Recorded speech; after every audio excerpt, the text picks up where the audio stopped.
Broadcasting from the business capital of the world, this is the Podcast Business News Network. And welcome back, everybody. We are days away from the holidays, at least the first one, and it's coming. And invariably, you know that there are potential challenges there for many families, blended families, lots going on there, a lot of emotions, a lot of stress sometimes, some anxiety, worrying about plans, presents, all of that. Now, mix in your children and some of the challenges that come along with that, especially if you've had some challenges with your child or children leading up to that. How do you navigate the holidays with your kids? We're going to talk about that today. She is an amazing parents coach.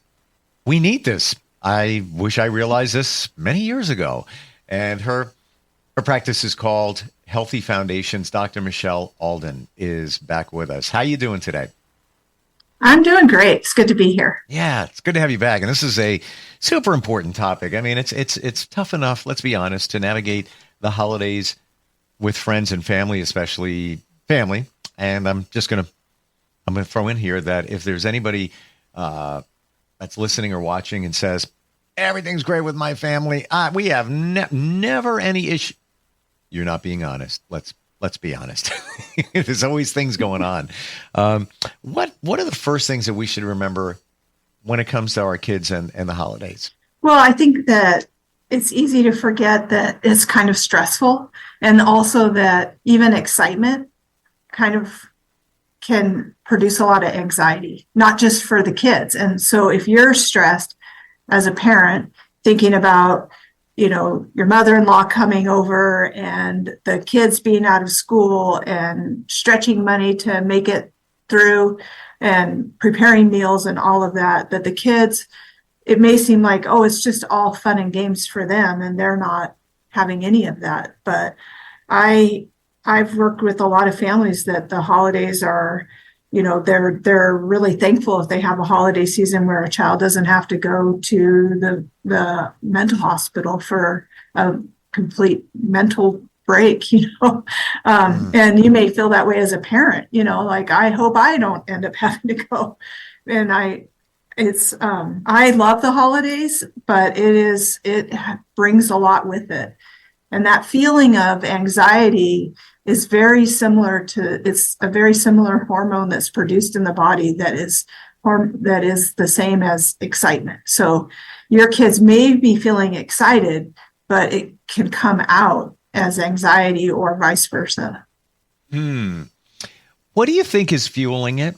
Is it just anxiety from the child? Is it the child also picking up on the potential anxiety from the parents?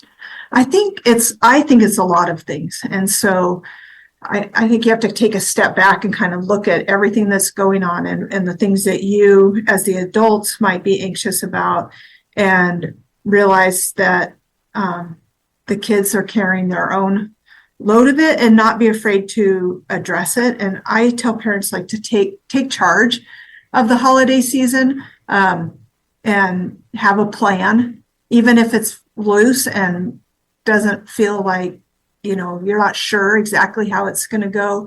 Having a plan puts you in charge with the kids. And I think that's one of the hardest things about vacations, time out of school, any of that for the kids, is they may love the downtime, but it feels like nobody knows what's going on and nobody's in charge. And that can add a lot of fuel to, instead of it just being exciting, it's like, also produces a lot of anxious feelings. Do you think it's the change of schedule, like the routine? Everything is all different now. Like you said, home from school, don't know what to do. Then, now we got to go to this house. Now we got to go to this house. Then there's this, and the complete disruption. Do you think that has a lot to do with it? I do. I think that especially for your more neurodivergent kids, the structure is really, really important. So even though they may be saying to you, depending on their age, that they're just looking forward to sleeping in and playing games all day and not having to do anything, have a basic schedule because they need that routine. And I think it's important to keep the routines as much as possible. I know some parents can kind of be overboard and they won't do anything outside of the routines, and that's not always as helpful either, because it is a different season and a different time. But having those routines can be super helpful. The other thing is look at a lot of the things that are planned, and around the holidays, it is a lot of adult things that are planned. You have different adults coming to your home, or you're going to go visit. Yes, they may get to see their cousins or friends that, they haven't seen in a while, but for the most part, there's a lot of, adult interaction. So there's expectations that we may have on our kids of how they're going to behave or how we want them to behave, but we may not be communicating those, or realize that it's kind of taxing. I have some families that decide not to go to every Christmas party because it's so hard on the kids. How do you make the decision? So let's say you're getting some pushback from your child, and we have this to go to, we have this going on, we have this. How do you decide that, yeah, you know what, my child is really uncomfortable. Do I still make them go? Do I cut back the schedule? How do you make that determination? Oh, I love that question. That's such a great question, because I think it causes us to consider. So I think if parents can take the time to plan some things out and see everything that's on the schedule, that helps a lot. So to first kind of get the overview picture.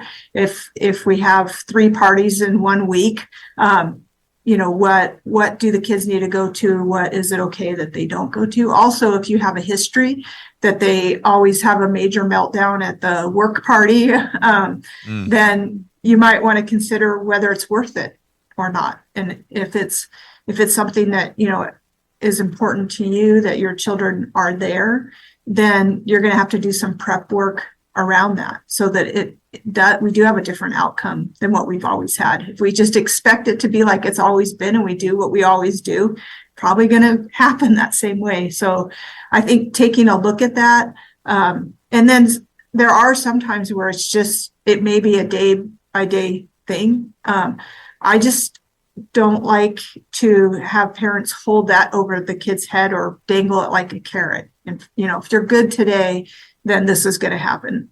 If we just base it on their behaviors, they may sabotage the whole thing, even if it's something they wanted to do, just to kind of feel like they have some sense of control. So I like to, if it's going to happen, put it on the schedule and then do your preparation around it. And if at the last minute you decide this isn't going to work, make sure you prepare the child for that, because those kind of changes can be really hard. Even though they may have relief, they may also have disappointment or feel like you're mad at them because you didn't get to go to this party.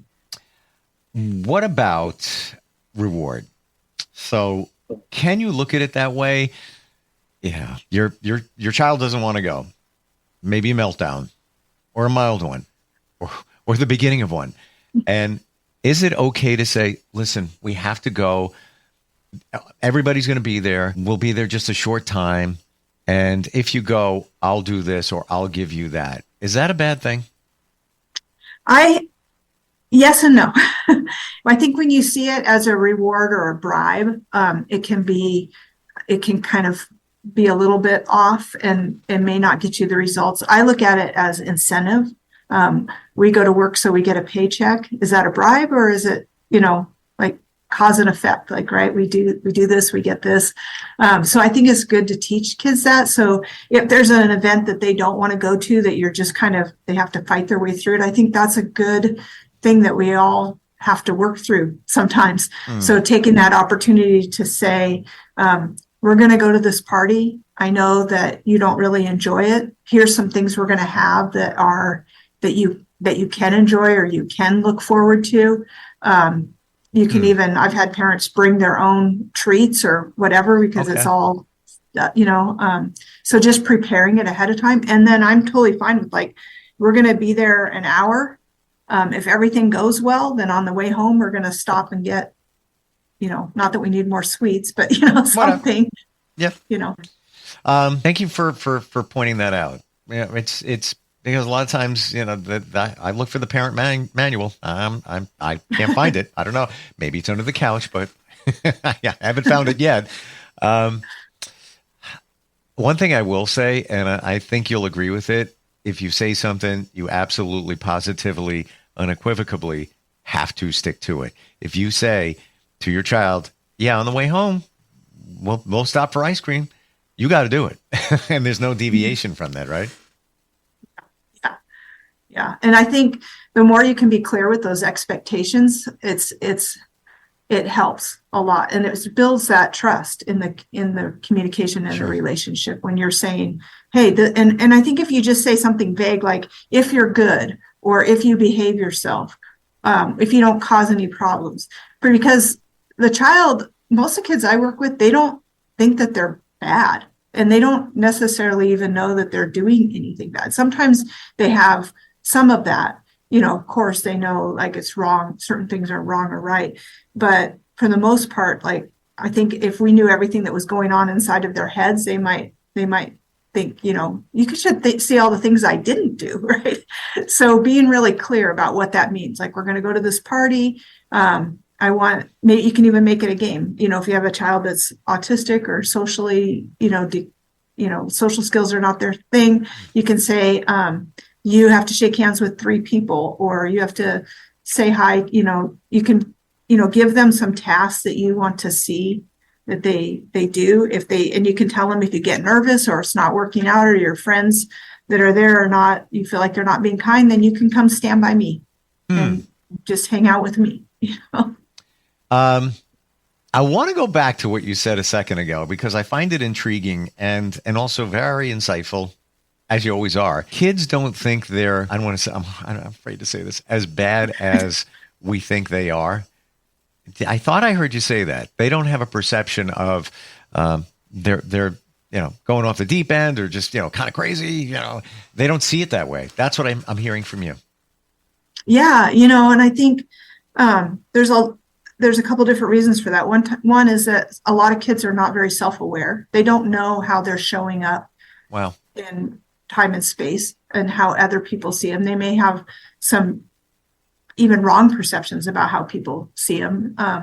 They may not even, some kids are not even that aware of what other people their age are doing. I've seen kids that the whole classroom can leave and go, do something, and they're like, what just happened? Like, where did everybody go? Wow. But also, we're measuring against our expectations. Like, we have in our mind what it looks like to be a good kid, or to do the right thing. And I think, what's the harm in spelling that out? Exactly what those expectations are. We're going to go to the grocery store. I have to get these many things. I want you to stay right here. If you ask for something more than 3 times, then, we're just going to leave, or whatever it's going to be, Very interesting. As for any parent, not just a parent of a child that might have some challenges, but realizing it through their eyes, that they don't see what's going on. They don't have a sense of their true being, or the way we see it as a parent. So I think that's very impactful for us to be mindful of it. They don't get it. Here we think, you're doing it on purpose. We're trying to go to this party, and then no, they're not. It's not that way. That's what I'm learning here today. Eye opener. Yeah. Yeah. I think, I don't think any kids want to ruin Christmas. And I don't think that I really don't think, for the most part, most of the kids that I've worked with over the years, they're not trying to even ruin your day. They have their own stuff going on. And a lot of kids are trying to, in some way, communicate how awful that feels, or, even in their excitement, they're not aware that they're over the top. Right. And, so just helping them to know kind of where those boundaries are, and not being afraid that we have to go over that a lot, because it's going to take them a while to get it. And that's interesting too, that they have their own stuff going on. We don't see it that way. It could be something as minimal as, little Jimmy can't come over today to hang out with you. All right. So you change the schedule, maybe later tomorrow, whatever. To a child, that could be devastating. That's what they were thinking or planning on every day. or they thought a show was on and it's not. We minimalize it because we don't see it through their eyes or understand it. But we need to. It's very important. Yeah. And I think it's so important to like consider that. And it's not to, I have a lot of parents that feel like, well, I understand why they're acting this way. So now I don't like, they feel like they can't do anything about it because they have so much compassion that then they don't have the actions. But it's all about teaching, right? Like if something didn't happen the way that they expected it, they don't have the life experience to handle those disappointments. So we have to help them to know that, yeah, sometimes we get disappointed and here's how we can handle it. We can't just, either tell them to buck up and handle it, nor can we just overcompensate for it. Like, oh, this didn't happen, so now I'm going to, change my whole day so that you don't feel bad. It's like, no, we can have that moment of feeling bad and label it, of disappointment and that's a bummer, and then work to when we can do something else or work through that. Michelle, how about any other thoughts when it comes to the holidays and kids and navigating through all that? Any suggestions? Yeah, one other one that comes up a lot is if you're traveling for the holidays, or anytime really, what to do. Depending on the age of the kids, having a plan as far as, things for them to do while you're traveling is one piece of it. But a lot of times you're visiting families, family or friends in other places. And so you as the adult may be like, well, we can't really have a schedule like we do at home because I don't know what's going to happen. But if you can at least have a vague idea of what's going to happen and you can convey that. So you can tell your kids, like, I don't know everything that we're going to do today when we're at grandma's house, but I know that we're going to have breakfast and we're going to have lunch, we're going to have dinner. And I know that if you get bored, you can come and do this. I know that at some point today, we're going to go to the zoo, whatever it is, you're letting them know kind of the basics of the plan. What that does for you as the parent is you get to stay in charge because the person that knows what's going on is the one that's in charge without having to, why are you acting this way? I'm in charge of you. It's just have the plan. It kind of puts you that way. With some kids, they need it kind of written out, the things that we're going to do. You can make a game out of a lot of travel things, and it can be way more enjoyable. It doesn't have to just be that they spent the whole time on their screens while you're traveling. And then just giving them a way out too, like, especially if they're around a lot of cousins, kids their age, different families, let them know that they can always come by you. If you have kids with a lot of challenges, it can be helpful to have a place that you can go to take a break from the family and the activities, whether it's back to your motel room. I got a lot of families that they spend a couple hours, like, we're going to go to the motel and just have some downtime and kind of regroup and then jump back in with everybody. Wow. One thing that seems very clear is no matter what, as best you can, outline the schedule. So there is in the child's mind some structure, what to expect. Yeah. Yeah, because we might not think about it. We might think, oh, I'm being too controlling.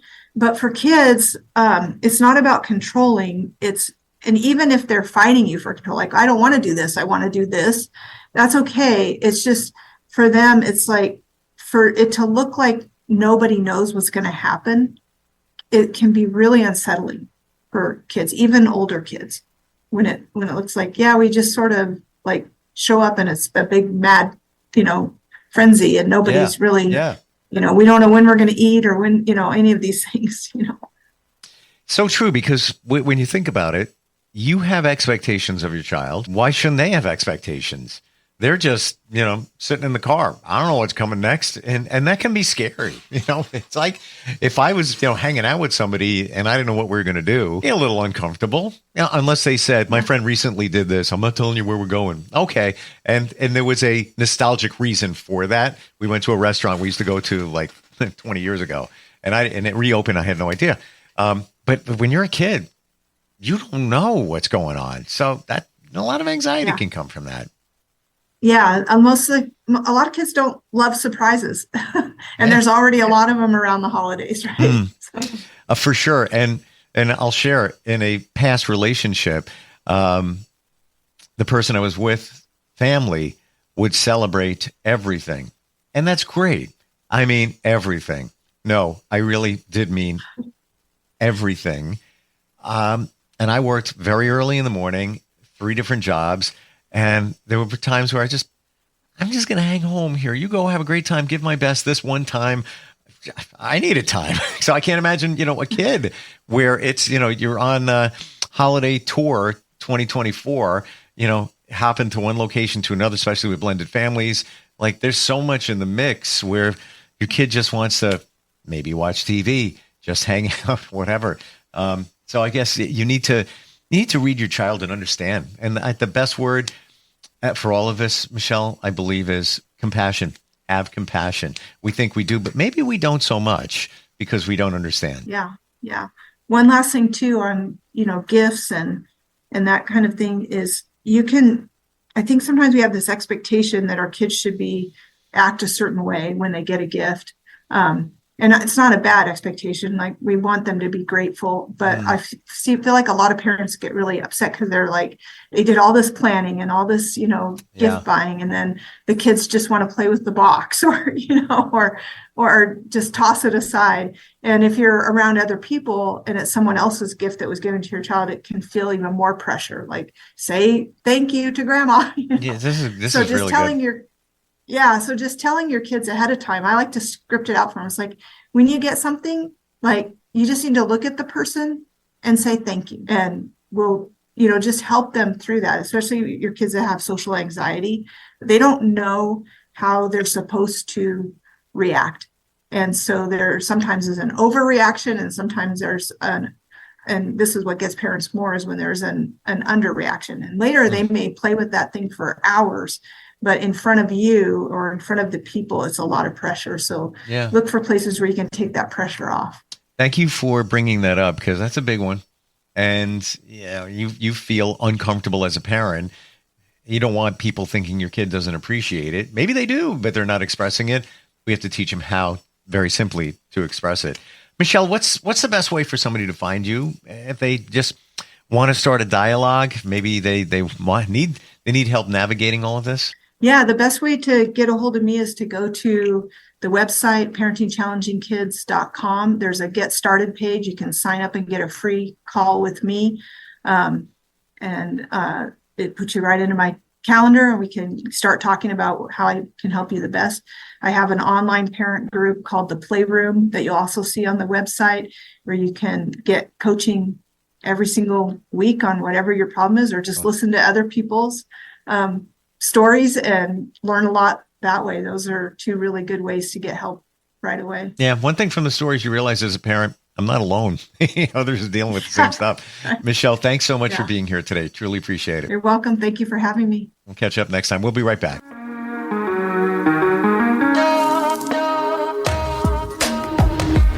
Broadcasting from the business capital of the world, this is the Podcast Business News Network.